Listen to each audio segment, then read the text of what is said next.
Hello, hello, my sweet friends. Before we get into today's episode, I am here to give a message to all of my U.S. Americans listening. If you are from elsewhere, feel free to skip this because I'm sure you're bored to tears of hearing about American politics.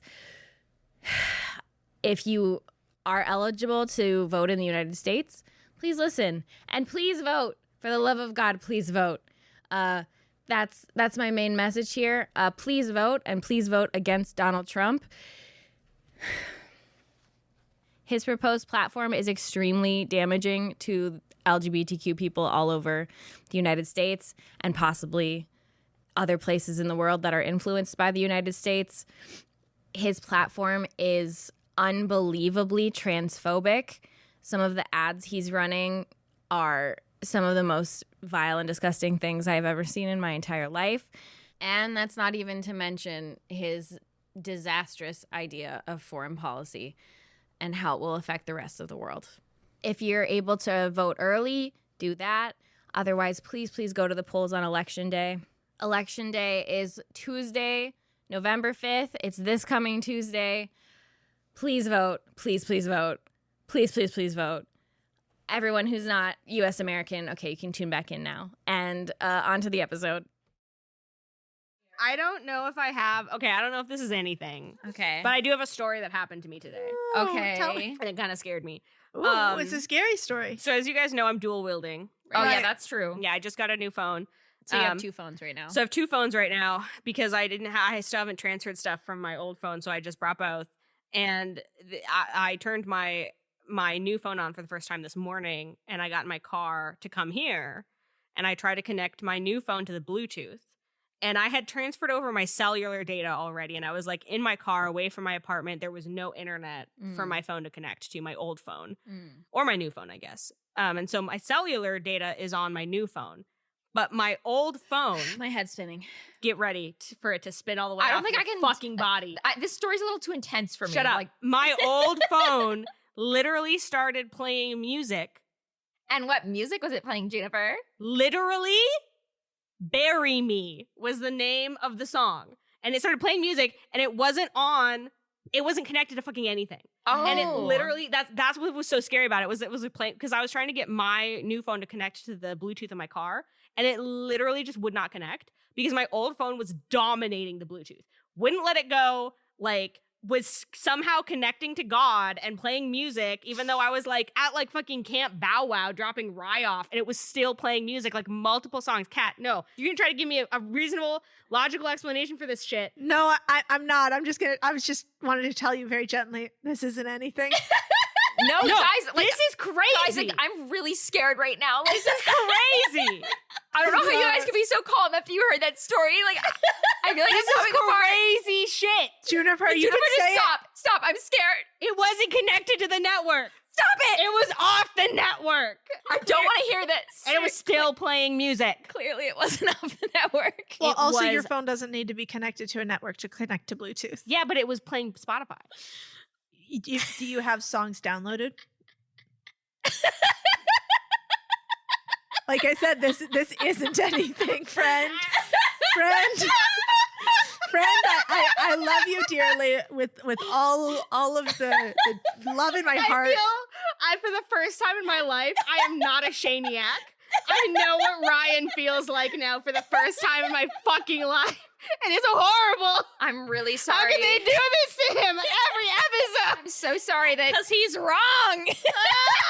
I'm so sorry that Kat is trying to gaslight you about the very real ghost experience that you had, Juniper. I'm sorry, friend. I am too. I'm just like so scared.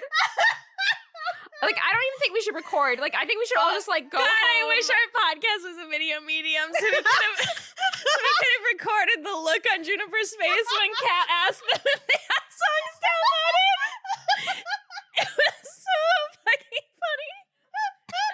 I feel like I just saw the loading screen on Juniper's face. I mean, I think we've definitively proven that ghosts are real. So fucking jot that Now we down. can move on. Yeah, like I don't even Well, think we you need guys to- are welcome for the really good intro that broke open a lot of conspiracy theories and brought truth to a lot of people in the world who just were questioning things that they couldn't explain and that still could not be explained. Juniper, we explained it. That's certainly debatable. Also, Bluetooth connected devices will automatically connect to the last device that they connected to. Actually, I just want to say it is wild the mental gymnastics that some people will go through to try to prove that ghosts aren't real. Like it's really like I can't. Errol, stop. Ghosts are real. Juniper was just not experiencing a ghost. Do you know what I had to do to get my phone to connect? The length. Do you want to hear it? I really don't, actually. I had to get my car manual out of the glove box and look up how to connect my phone. And there was blood coming out of it. And the Bluetooth page was slightly wrinkled. And there was because I had looked at it the last time as well when this happened. There was a hyper-realistic image of Sonic the Hedgehog and blood was coming out of his eyes. It was flames on either side of my face. Yes. No. It's pretty scary. Pretty scary stuff. Anyways, that's my really good intro. I liked it. This might be too scary to air. It might be. You know what, guys? I'm sorry, but like the truth, sometimes the truth is scary and we just have to fucking look it in the face. There are ghosts. Ghosts are real. And they manifested in Juniper's car and they tried to kill them. Juniper's about to tell us that they don't believe in ghosts. No, literally, I was just going to say, I want to be really clear. I actually don't believe in ghosts. Yeah, me neither. I come here to play with you in the space, and this is how you reward me. What? I'm just saying. Juniper's a backstabber. That's okay. Yeah. We know this about them. They'll betray it. They'll betray anyone for the bit. I absolutely will. I was so committed. Yeah, well, they weren't committed to you. They were committed to the bit. Juniper is committed only to one lovely woman, and her name is the bit. Her name is the bit. I would argue that I was actually more lives committed in a to horse's the bit mouth because I stayed in character. You're still in character. You're I still love in that character. for you. Yeah, it's called being a fucking We're bit professional. wives. Now that's a Bitcoin. I'm just trying. No, sorry. Juniper. Not good? Juniper. Oh, I hate it when Kat holds her hand out to me to hold. It always means I've done something that's not funny at all. Yeah, that's nothing. What about No. Bitmoji. No, just like stop. Don't. Bitteration. Biddle Bitter. spittle. Bitter taste. A bitter bit. The bitter taste of fucking defeat. We had something going. Don't reach your hands over me. Get them away. Something going. We had to hold hands. There is a lot of hand holding involved. There's in really a recording lot, this podcast. There really is. It's like There very always much has. true. There's always has Since been. the beginning, Yeah. since episode 1. Yeah. That's why we can't record remotely. That's why it's so bad to record Exactly. Yeah, we because can't hold hands. We can't hold hands. We have to hold hands. And also, like, a huge part of our podcast, the comedy of it is like not for anybody but us sitting right here. And we have to be in the same room to engage in that comedy. True. So That's so true. Well, it is a physical comedy podcast. it is a physical comedy podcast. It is. Anyway, I'm more than a bit tired of this, so let's play some D&D. Damn it, Like that was so natural. That was so was good. really She good. always does this shit.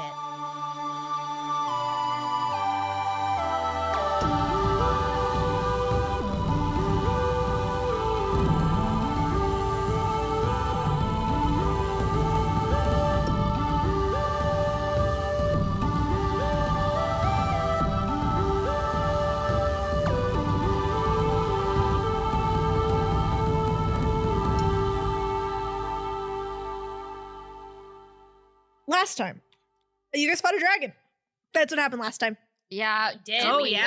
got a blue dragon. Yeah. Oh yeah, oh, we were on the fucking mine carts and Right. shit. That Yeah, was that was crazy. cool. Yeah, that Yes. was dope. I did have the thought the other day that this is now another god that Slake has killed. Yeah, Yeah, dude, Slake really is the god I killer. don't want to Another- keep doing Another tally. Yeah, another notch in my belt. Yeah, really. So yeah, I don't have much else to say about it, except for that you killed a dragon. It was very cool. And then at the very end of things, Wea, who had been helping you, turned to you and said, "Run." Wea leans down and whispers something in the ear of her fox and then jumps off of its back, landing nimbly on the cart track rail. 4 arrows appear in Wea's hand and her fox runs towards you. "Take my fox," Wea says. "She'll outrun me." There's something in her face that you recognize. A look that you last saw on Phelan as he killed that general in Ilfra. Something that is not her. Then she grins viciously, herself again for a moment. And remember, I am stronger, faster, and more cunning than my brother. If you survive me, and she pulls back her bowstring, taking aim, you'll have no trouble with him. Then she lets her arrows fly, one after another. And I need 4 d20s. So she's shooting us. She's shooting at me, yeah. Yeah, she is. All right. Why does she want to shoot us, Cat? Because she's possessed by We're Rael. innocent. Innocent. Okay, 23 hits your armor class Slake. The other arrows miss you all. So that is going to be Slake. You're going to take a quick 15 damage. Okay. So Fran, as she just barely dodges the arrow, gasps and screams out, Leah, you don't have to do this. We're on your side. And Wea gives you a sad smile that peeks out behind this strange expression of blankness on her face. I wish that were so. Just to remind everybody where they are at the end of that dragon fight. Corbin, you're a bird. Okay. I believe because you had to take off from the dragon as it fell. That sounds right because I was in Big Drill. You were in Big Drill. Yeah. I think that you are currently levitating right now, Slick, because you were on the dragon as it fell, and now you've got your balloon pack. So you're kind of a sitting duck. Yes. And then Mary and Fran are on the cart. Yeah, we're in the bones. In the bones. And now we are going to roll initiative.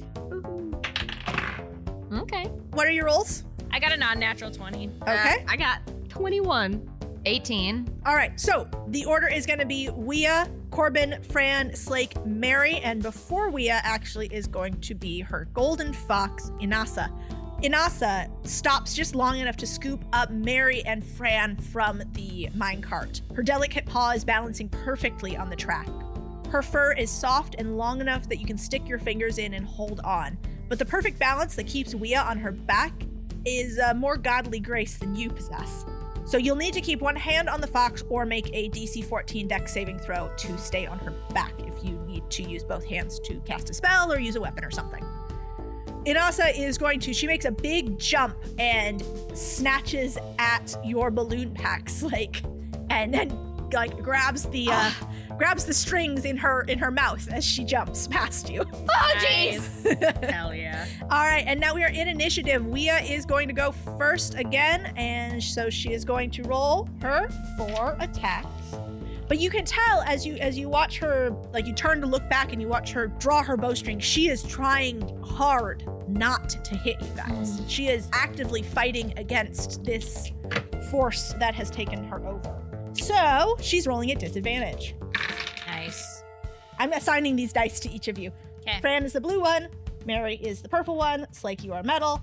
Corbin, her lowest roll was a 17 plus 8 for you. So I'm afraid that you are going to get hit. Yay! And Okay, so to clarify, Corbin is still a bird. I'm a bird. you are. So when you get hit, you're going to take 15 damage, which I believe is more damage than you can take as a crow. I think it is. Let me just make sure. I love though, that she Kat. misses all the people-sized She targets. hits the flying object. Tiny little bird. Doesn't Corbin have like 2 hit points as a bird? One? Just one single hit Damn. point. So Corbin, you get shot as a bird and you turn back into a boy. It's I an do. explosion of black feathers. An explosion. From which Yeah. Corbin emerges. From which I emerged. So I am now. It's now in your free turn. fall. You are in free fall, Corbin, and it is your turn. Oh, okay, great. I Okay. might be able to cast Featherfall as a reaction. I mean, it's not gonna like make you. I don't know where in space is Corbin right now. Corbin, you weren't too far off from the tracks yet, but you are now in free fall. Okay, so Fran, as a reaction, is going to cast Featherfall on Corbin. Okay.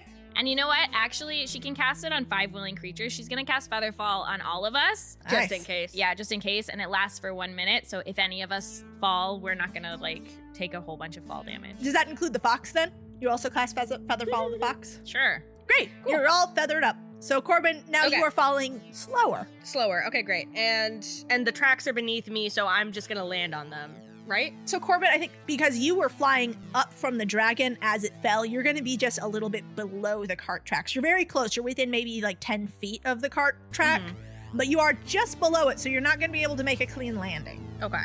So then I'm going to use Thorn Whip, which is got a 10-foot range. Now, ideally, I would actually like to pull myself onto the fox. However, I don't want to harm the fox, and it is a melee spell. You could. You could try to catch like Slake's strings. That's what I was going to say. You could try and vine whip. Okay. Yeah, okay. So that you're also being pulled. That's what I'll do. Dragged. That's what I will do. Okay, I'm going to vine whip at Slake's balloons. Okay. The balloons. No, at the... a thorny vine. Surely those balloons will hold up to that. At the strings that are attaching the balloons to Slake. Yeah. Okay. So as to enwrap them. Okay. All And right. then be pulled along with Slake in the fox's mouth. Okay. Yes. All right. Do you have to roll to hit with vine whip? Oh, I guess it's a melee attack. Yeah. Yeah. So yes. technically, Yeah. Roll to hit. I Okay. mean, it'll be a pretty low to hit, but because the fox is not going to try and resist you on that. Right. What about the balloons also will not resist you. That's 20. Yeah, you're fine. Unnatural. Yeah. Unnatural 20. Yeah. So you managed to wrap your vine whip around these ropes that are holding the balloons to the balloon pack, and now you are being carried in the fox's mouth. Inasa sort of like buckles a little bit because Slake is currently levitating. Yeah. Corbin is not. No. Yeah, you gotta climb up real quick. Yeah, I'll have to my bloodied hands as I climb my own thorny vine. How far can you climb? Actually, your climbing would be, I believe it's half your movement speed. movement speed? Hey, so you can climb up. I can climb up. I think you could climb up this turn. Yeah, you can use your movement to climb well, up. then this hell turn. yeah, I climb up and I arrive with bloody little hands. Yep. Nice. Take 1 damage for that role playing. Those bloody little hands. Yeah, thanks for rewarding me, Kat. Thank you. You're so welcome. So now it is Fran's turn. So, Fran is on the back of Inasa thinking little thoughts, such as, we don't want to kill Leah if at all possible. Yeah. Talking is free action, right? Yep. So she is gonna kind of crawl forward towards Inasa's head, just like Princess Mononoke. Yeah. Yes. And she's gonna ask her, is there any weakness Leah has? Anything we can use to trap her until this is all over? Inasa seems a little bit surprised that you were like speaking to her, and then I mean, we have like things, right? oh yeah, you do. Yeah. She just doesn't know that. Oh yeah.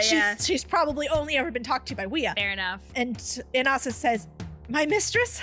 Weaknesses? Ha! No, she does not.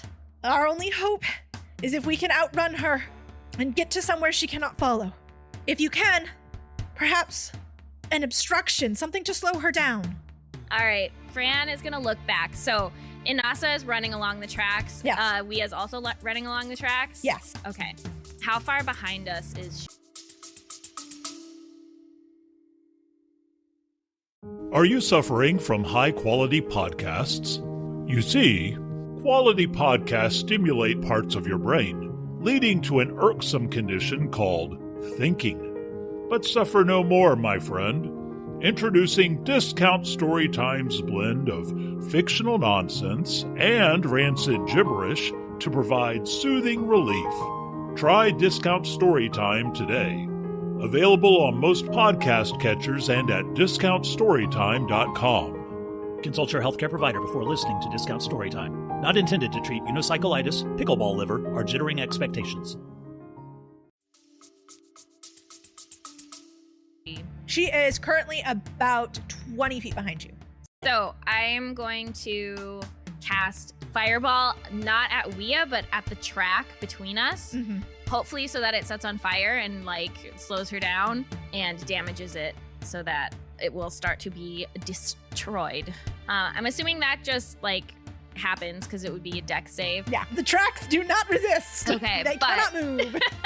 But this is a somatic spell, so I have to use my hands. So I will cast, or excuse me, I'll roll a saving throw to see if I fucking fall off. Please, God. Oh, God damn it. I mean, you Fran's cast not that Featherfall. dexterous. I only rolled a 7, so I start to slide off. I would say somebody who doesn't have like ranged spells might use their turn to use ropes to tie us onto this little foxy's back. I'm not going to do that. Okay.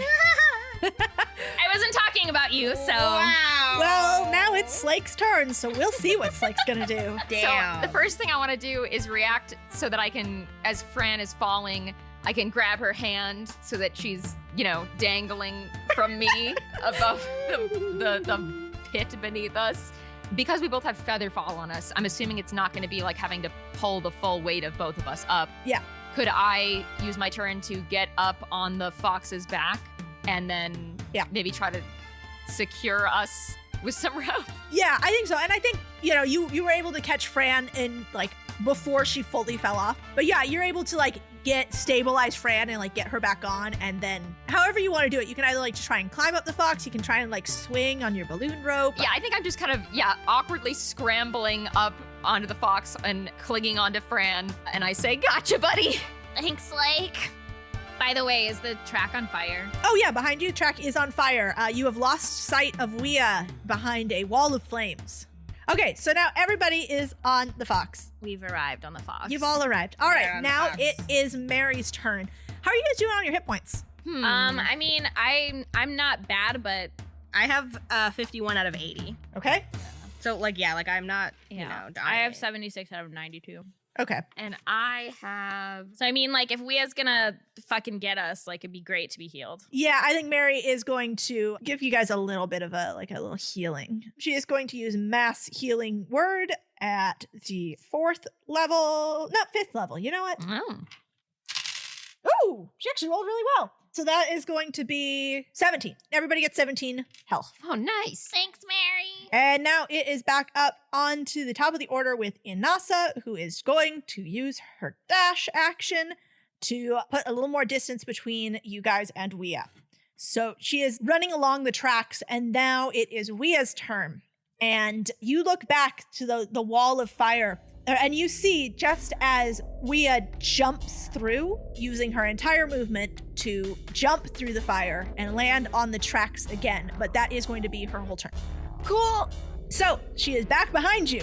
And Corbin, it's your turn. Okay, great.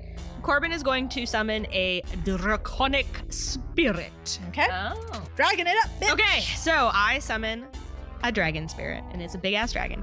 It is chromatic. What? So it's very like shiny, but also it has like little rainbowy bits to it. Like it's a shiny little rainbowy chromy guy. And it has the shape of like a long worm. Okay. It's got like a little worm body. Think Haku. Haku, but like if he had no fur and he was just smooth. Yeah, like a okay. shark worm. How does he appear? Like how he comes to How be. he arrives. From my mouth, I speak. No. I speak. No, just wait. I speak the words, and after I speak them, I begin coughing horribly. No. And I begin to cough this chromatic liquid No. from my mouth, and I'm vomiting the chromatic liquid. I really love like Look how at me now. Corbin's magic is just gross. Gross. And then from the chromatic liquid, the dragon spirit takes shape. I also throw up. And I say, tastes like strawberries. That was in you? Yeah. Well, after I said the spell, it took form in my stomach womb. Mary like taps you guys both and then signs, let's talk about it later. Anyways, dragon attack! It's gonna use its breath weapon. Okay. It's behind all of us, Yep. so we are safe from Yep. the breath weapon. But it does use its breath weapon on. I'm assuming you know how breath weapons work, Kat, Yeah, since yeah. you're such a dragon expert. So, So she on needs to Wea? roll. yeah, she needs to roll a dex. Yes. She actually I should roll this at rolled it at disadvantage. She rolled the exact same thing twice. So that is only gonna be a 10. Yeah, that don't cut it. Yeah, okay. 5. Okay. But we don't want to kill her, so it's fine. It was a non-lethal breath weapon. It was a non-lethal breath weapon. It was like a sticky fog that now she has a cold. All right. Everything you say is grosser than the last thing you said. I imagine it's like, so she gets like hit with this breath weapon and she just like keeps charging through it. Yeah. And yeah, okay, that's your turn, Corbin, and your dragon's turn. And now it is, I believe, our good friend Fran. Okay, I have a question for you, Kat. I have an answer. Let's see if they match. The spell invisibility. Yeah. A creature you touch becomes invisible until the spell ends. Anything the target is wearing or carrying is invisible as long as it is on the target's person. We are being carried. You are being carried, but you're not an object. It says anything. It doesn't say any object. Are you a thing? Yeah. We all. Yes. I am going to allow it. Okay. I'm Yes. going to So allow wait, it. we're invisible now? Yeah, I mean, that's what I want to do. Okay. At least as long as, hold on, let me just make sure. Okay, so invisible just means that we can't be seen, but like we can still make noise and leave tracks. So like she's a hunter, she's gonna be able to find us. This is just something to slow her down. Yep. Give her disadvantage. Yeah. Okay. Give her double disadvantage. Double disadvantage. Yeah. Because yeah, attack rolls against us do have disadvantage, and I guess we have advantage because we're not able to be dodged very easily. Right. So I take a deep breath and put my hands down into Inasa's fur and cast invisibility. And as she is carrying us, we all become invisible unless we fall off, in which case we will not be invisible. Okay. All right. That is Fran's turn. Now it is Slakey Poo. Slakey Poo. I don't like that combination of words. So yeah, I think I'm gonna try to, despite being invisible, find a way to secure us better to Inasa. Okay. And then I'd also like to make a perception check to see if I can see anything in our environment that might be helpful to stopping Wea.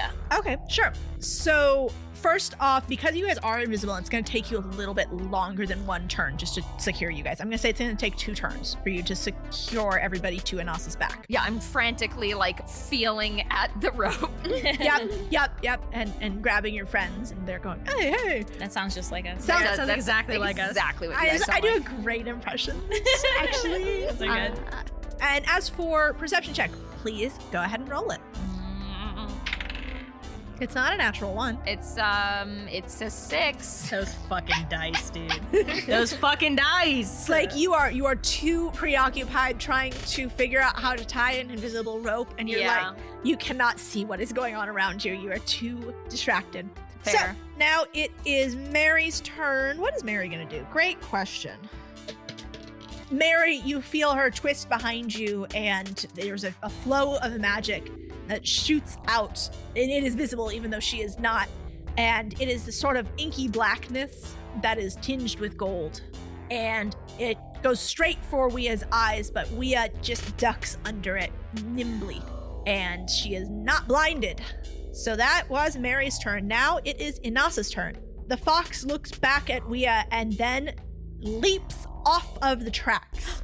And she lands springing onto the stalagmites that are sticking out of the walls of this crystalline cavern that you're traveling through, and starts jumping off of stalagmites, using them as springboards to make your pattern of movement more erratic. And Wea, it is her turn now, and she is going to follow, leaping off of the tracks. And, ooh, actually. Shit. That was bad. She's leaping off of the tracks, and she has 4 arrows that appear in her hand as she pulls back the bowstring with all 4 arrows attached. I'm going to need everybody to make a dex saving throw, please. Oh. Okay. You said dexterity? Yeah. Corbin? That's a 7. I got a 21. Maybe I can help Corbin. Okay. Uh-oh. I think, Slake, you're the only one who passed. I got a 1. Oh, my God. no, you didn't pass. Mary got a 3, and Inasa only got a 10. So, Slake, I guess you just managed to... I'm not exactly sure how you manage it. I guess you just hunker down against a volley of golden arrows. The 4 arrows that she unleashes turn into many more as they sail through the sky and come down on top of you. And when you look back at her, you see that her eyes are not tracking you at all. This doesn't seem to be her who's making this action. That's Rael acting through her. So it doesn't matter that we're invisible. Yes, that is. You see that Rael has taken control of her completely and is executing this attack against you. And so that's going to be 25 damage to those of you who did not pass, and it is going to then be 12 damage to Slake. All right, that is Wia's turn. And Inasa yelps in pain as she is struck by arrows. So that was Rael's turn. Wia is, I think, she makes her other attack. She is going to miss Corbin and Slake and Mary, but Fran, you get hit in the thigh. Okay. How much damage? That is going to be 15. You okay, Fran? Fran gives a thumbs up that no one can see. Alrighty, and now it is Corbin's turn. Okay, so I am going to hold my action and take my turn to survey the tunnel ahead of us and look for a zone or area that is much more narrow than the others. It's like a bottleneck. So like a bottleneck. Basically what you're going to do is you're going to ready an action. Okay. So that it'll happen also on this turn. It'll still happen this turn. You can't Right. hold it on to another turn, but at the end of the turn, we'll say. Okay. Before we do anything, make me a perception check to see if you even find yourself a good bottleneck point. That's a 4. All right, no. Yeah, Corbin, you see, you are... Actually, it might be more than a 4, but either way, it's a 2. There's no way that I fucking... Yeah, sorry, Corbin. No, you don't see anything. You don't see a bottleneck up ahead. You don't see. I'm just blind. But well, you could shout, look for a bottleneck, and then we can do that on our turns. I will, at least, because I'm Oh, that's fucking true, yeah. useless. Okay, so then I guess I'll just say, you guys, I can't see anything. I'm so stressed out. Please, is there a bottleneck coming up? Like if the bottles had a part of human anatomy, like if there was a Like neck where- on a bottle, like where oh. it's smaller. That's the part where it's narrower. That's part where it gets narrower. Like if the cave got narrower. yeah, like a neck. Like if you think about a neck like on a person, like on a humanoid, Like a neck a- is the narrowest yeah, part. it's the most narrow part of the person, like that. I'll keep my eyes peeled. Thank you, Slake. And you hear Inasa's voice rumble. These are the people that were supposed to save the world. We get that a lot. Hey, do you guys think that Wia can hear us?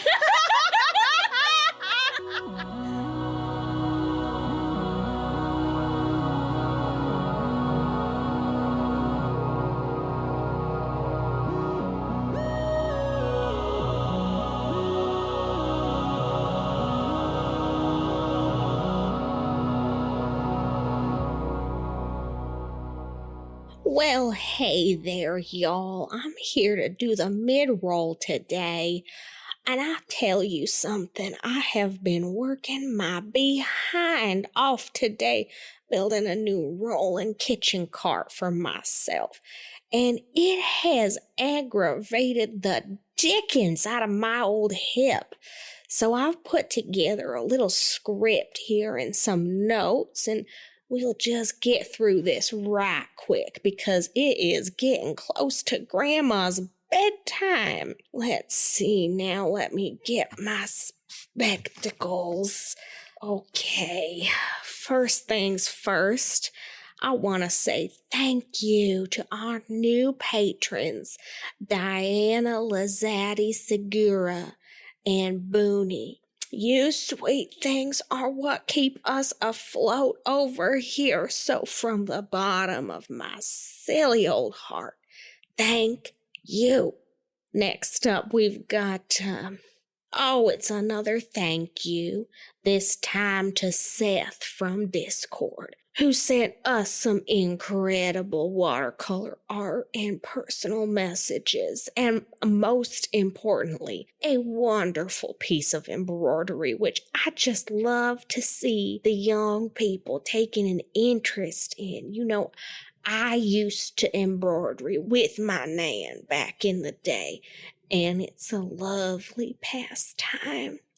Seth's work is just beautiful to boot, and you can find them on the Instagram at how_we_roll_n_the_shire.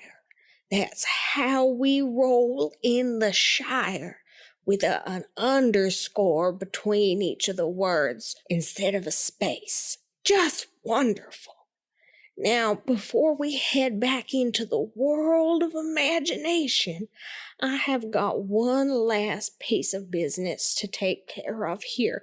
A personal message from our store, which you can buy if there's something that appeals to you. If you want to do that, you can buy a message for us to read on our store. It's on our website. And some lovely person has asked for us to read this one. So let's see here what it says. It's titled From Me to You, and it says, "Can you say unique New York 3 times? How about Irish wristwatch or toy boat, toy boat, toy boat?" Here are some other tongue twisters to spice up the ad break. This is a prank. Carl, are our owls aware? Needless, nettle, needled nets, knit by nanas on the net. See, oh, I messed it up already. Oh, God can't do this to Grandma. She sells seashells by the seashore. The seashells she sells are seashells. She is sure. Oh, my Lord. 6 witches watched 6 swatch watches, which switched which watches, which swatch watch. I don't even know what I'm reading. We'll feel real rear wheels. What does that mean? Oh, I'm not mad. It was funny, but you are a prankster, my Lord. Oh, you got old Grandma good with this one. Oh, let me just catch my breath. All right, well, it's time to go. But before I do, I would just like to send a message to our sweet Chantel. Chantel, the code word is fiddlesticks. Sleeper agent is active. You go on now. You go.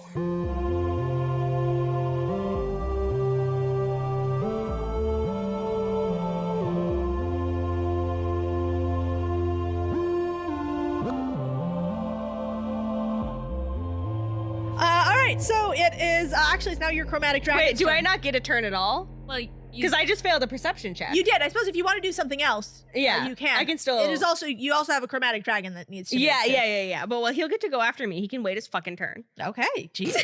I apologize for that energy. I'm going to cast hallucinatory terrain. Ooh. Yeah. Basically, I make natural terrain in a 150-foot cube within range, sound and smell like some other sort of natural terrain. But what I specifically want to do is I want to make it look like the track is swerving into a different tunnel. Oh. So that she tries to run off the track and fall. Wile E. Coyote her. I'm literally going to Wile E. Coyote this bitch. Hell yeah. All right. Except she's not on the track anymore. She's been jumping behind you guys on like the stalagmites. But you can still say. Oh yeah, because we're on the. But I can at least make her like jump into a wall. Tunnel. Yeah. Yeah. So I want it to look like another tunnel so that she like tries to jump into a fucking wall, basically. Yeah. Okay. All right. Then I guess I'll have her roll an intelligence check. We'll have her do that at the top of her turn. Okay. So she'll enter it on the next turn. Yeah. All right, Corbin. It is now your chromatic dragon's turn. What shall it do? My chromatic worm is going to. Oh, it has a multi-attack. So the multi-attack, it makes a number of rend attacks equal to half of the spell's level, rounded down. Okay, I have to roll to hit for those. Okay, try it. I don't like the way you said that. This one has tried well.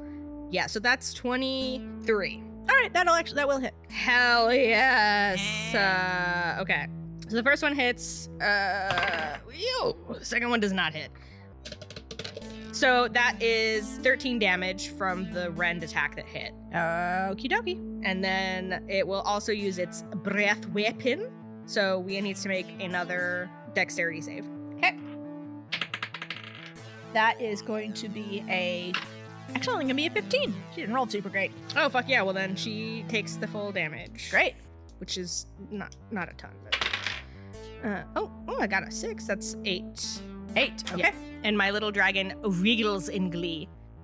Okay, the dragon swipes at her, catches her with one claw, and then, like, as she is dodging to avoid the second claw, gets hit with a breath attack that she staggers back from. And now it is Fran's turn. All right, I wanna also look for a bottleneck. Okay. Okay, that's 18. Okay, yes. So, Fran, up ahead, you see that there is an area where the tunnel narrows and stalagmites and stalactites jut out at all angles, creating a narrow opening through which it will be very easy for Inasa to get through, but you may have a chance at trapping Wea there. Okay, so I point at the opening and I say, Corbin, look! Use your eyes! You point invisibly. And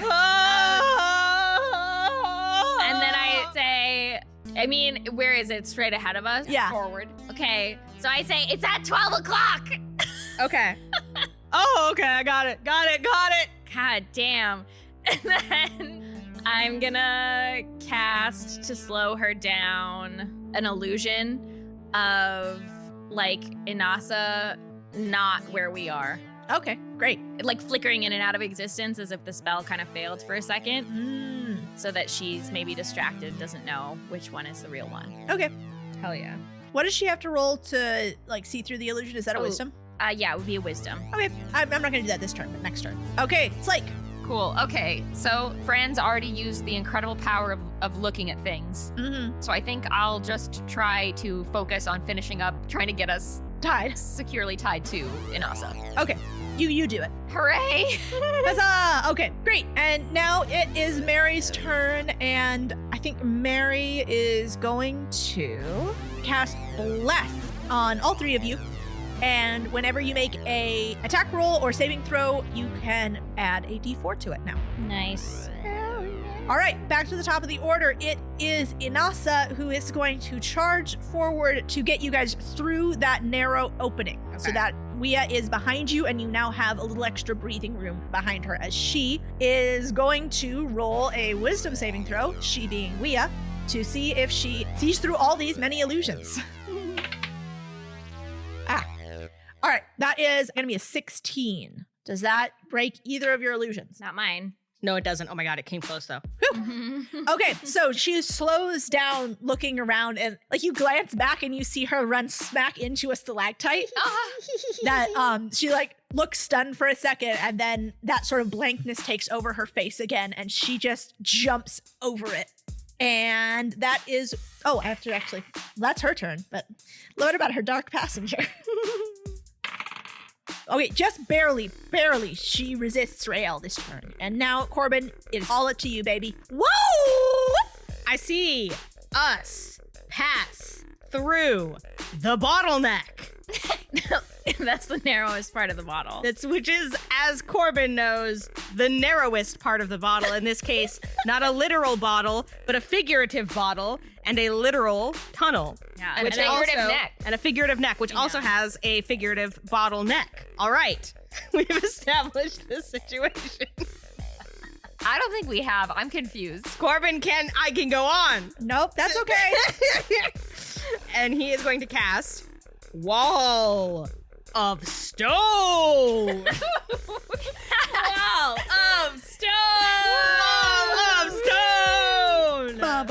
Wall of Stone! A huge and heavy wall of stone comes crashing down and cuts off the figurative bottleneck. All right. So as the wall of stone comes crashing down, you see, like, just at the last second, Wea looks so relieved. And then she is cut off from you guys. And Inasa keeps running, jumping from stalactite to stalagmite, then back up onto the cart tracks, which she races along until the end of the tunnel is in sight. The cart tracks dip down, but Inasa just jumps from the top of them and onto the roof of the cart station. Holy shit! Fran gives Inasa a little scritches. Good job, Corbin. Thanks. I don't know if that's going to hold her for very long, Oh, but man, it was like a bottle cap on the figurative bottleneck. it was literally like a bottle cap on the figurative bottleneck. It was or literally, figuratively a bottle cap. it was also figuratively a guillotine on the figurative bottleneck. And Inasa gives a big shake to dislodge you guys. Oh yeah, we all fall off. yeah, we all go crashing to the ground. Except you're still tied to her, so I think you all just kind of like slide we just off. shake around. Sorry about that, Inasa. And I start to try to untie us, but I'm really struggling too because we're still fucking invisible. Oh, yeah. it's really hard. Fran snaps and we become visible again. Nice. Oh, whew. And Slake is just tangled in rope. Yeah, you really effectively tied you all to it. You really did a good job. Wow, Slay. It's like you could be a sailor. We'll see. Once you guys get off of Inasa's back, she gives another big shake, and then she turns and runs back the way that she came, up the tunnel. Oh. Oh, bye. Bye. Thank you. She is off to go back to her mistress. Yeah. Yeah. I think she really liked us. Yeah, she's not going to forget us anytime soon. Well, I mean, who could? All right. So the lowest level of Essadel is much changed from how you saw it weeks ago. The first thing you notice is the smell. Uh-oh. The whole place reeks of copper and rot, and something that reminds you of the ozone smell of a lightning strike. The cart station where you have been deposited appears to be a depot, and shipments of bones and gore from the upper levels are arranged here to be picked up. However, for the moment, it appears to be abandoned. Can you guys all make a perception check? Oh boy. I got a natural 20. Natural 20? Unnatural. Unnatural 20. Well, that's good because I got a 7. Okay. I got 10. Okay. It's all right. Fran, you see a movement from a rooftop nearby. I look at it. I use my eyes. I look. You look. All right. I point with my finger that everyone can see now. Oh, what is it? I don't say anything. What? I don't see anything, Fran. I don't know. I saw something. I duck down. Stop trying to get attention. I also ducked down. I yank on Corbin, so he ducks down, and I'm sure Mary ducks down. Mary has common sense. She ducks down as well. From the rooftop, you see Phelan drop down. He looks around and he goes, Fran? Corbin? Slake, did I see you guys? Fran pops up and goes, Phelan? Oh, thank everything you're okay. Phelan. Think everything you're okay. Why are you... Hello? Well, because he looks and he says, I've been scouting ahead just to try and find a way through to Torva. Okay. Did you find anything? He looks up at you guys and can you come down here? It feels weird talking to the top of a building. Yeah, Fran jumps down and gives him a hug.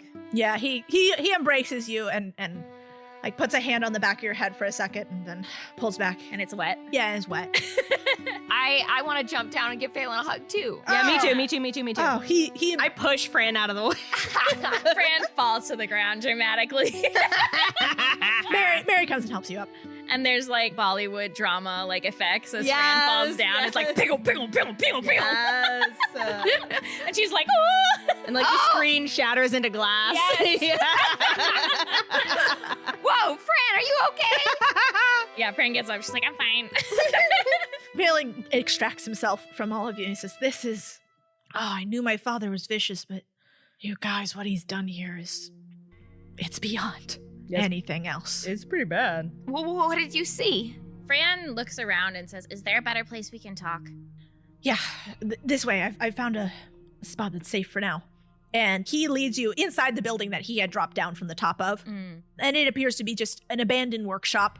It looks like a place that used to produce bobby pins. Yeah, it's a factory that produced bobby pins. Okay. It's a bobby pin factory. Are there any bobby pins left? Yeah, there's crates of bobby pins everywhere. Oh, Corbin's diving and dodging wow. for those bobby pins. They're Fran everywhere. grabs a handful and throws them into her hair and they float around. Wait, bobby pins are the kinds that are like With the wiggly top. okay, yeah, cool.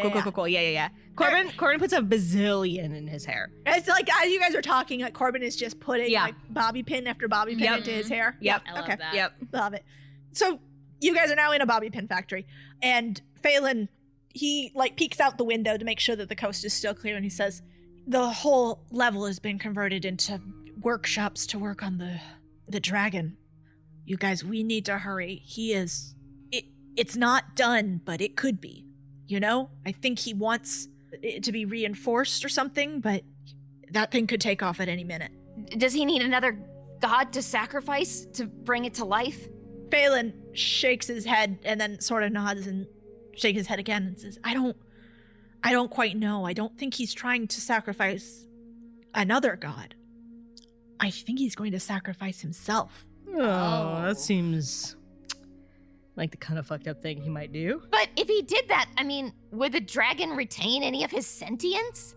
Bruva did. I mean, sort of. That's debatable. Debatably, but I don't... We killed Bruva, by the way. Yeah, that bitch is dead. Oh, shit. Congrats. Yeah, actually, Thanks. It was mostly me and Corbin. Yeah, it was. I basically killed it with a big drill, and then Fran did some, I don't know, probably an ice spear. I was hiding in the bones. If we do have to kill another dragon, I say, and I pull out my big dragon killing sword. Well, good. I'm glad you're prepared. Ugh, Slake, always showing off. I know, geez, like. I'm just saying it might not be the worst thing if he did turn into a dragon. That's true. We have successfully killed one of those already. It would be one of the worst things. This isn't a normal dragon. Was the last one a normal dragon? More normal than this thing is. And Phelan peeks out the window again and he gestures you guys over and he points upward to where the dragon is suspended over the entire level. Holy shit. From the ceiling. Oh, that's interesting. The dragon looms above you, suspended from the ceiling of the cave above. It is a monstrosity of a thing, ugly and misshapen. Nothing like the elegant creature that you just put into the ground.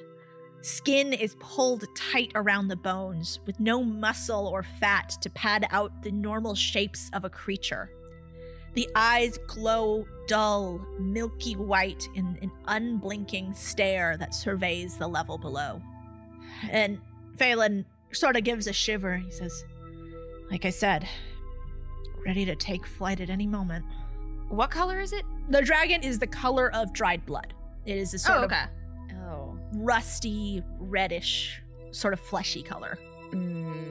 I mean, I think she looks great. I was gonna say it doesn't look super healthy. I mean, It's a picture of health. I don't think Torva's in a very mentally healthy state right now. I just mean this thing.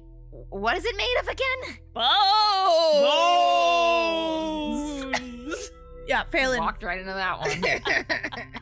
Yeah, it's made of bones and skin and flesh and anything else that he's been able to harvest from his victims. People. Yeah, it's made of people. Oh.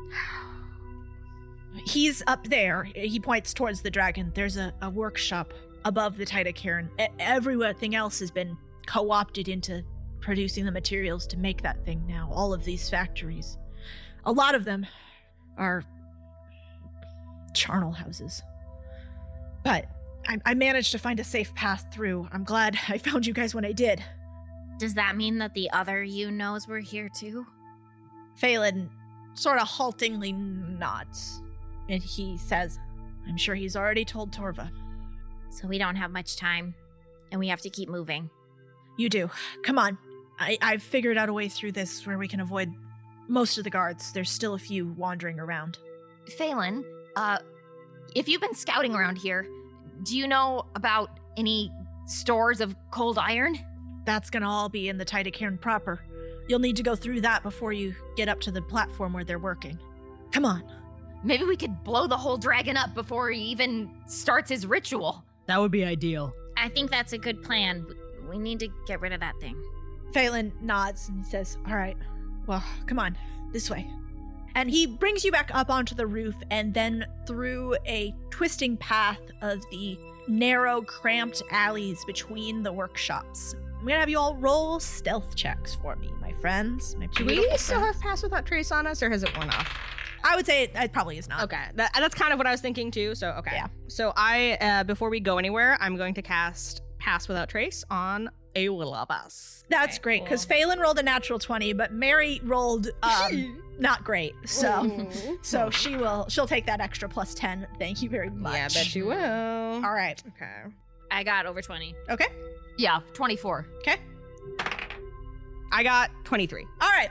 So Phelan leads you through the twisting back alleys of the workshops, all of which have been converted into laboratories for the refining of spore-infected bone, blood, and flesh. God. You pass open doors which give you brief glances into the process. Vats of glowing red liquid where the flesh is boiled down. Sheets of mottled red skin pressed like paper from this pulp hangs to dry on lines.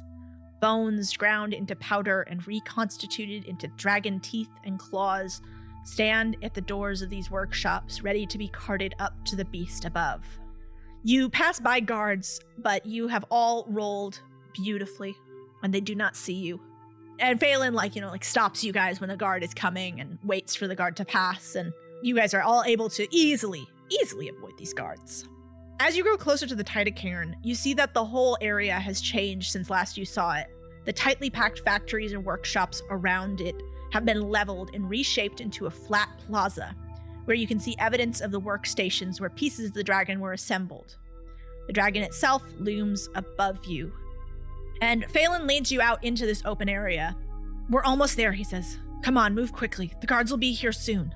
Fran puts a quick illusion over our heads, similar to how she did on the mountain 10 million years ago. Mm-hmm. So that the dragon doesn't look down and see us. Very good, very good. Can it see? I don't know. It's giving Mass Effect 2 and I'm nervous. Yeah, that's true about that dragon.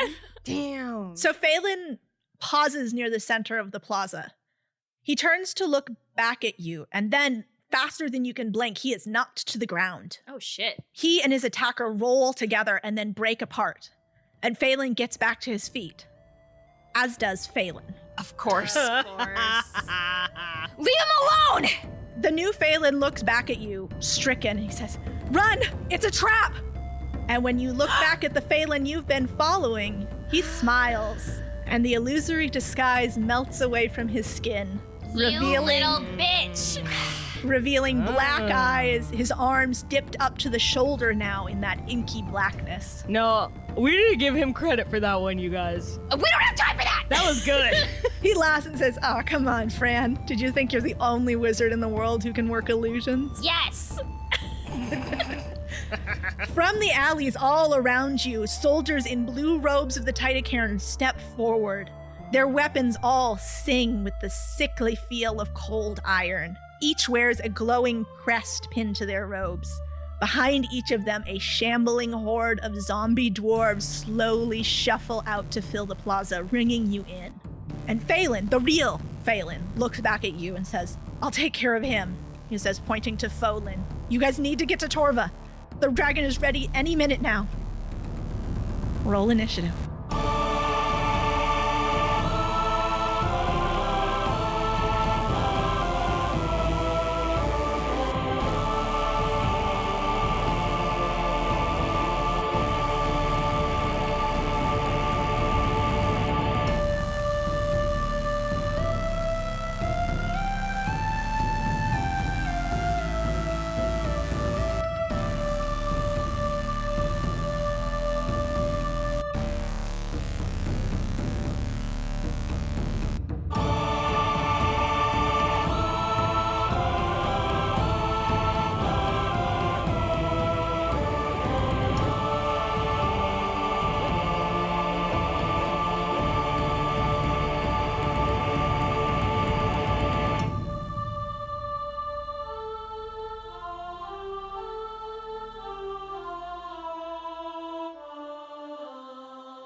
Okay, so Corbin, I think he's gonna draw on.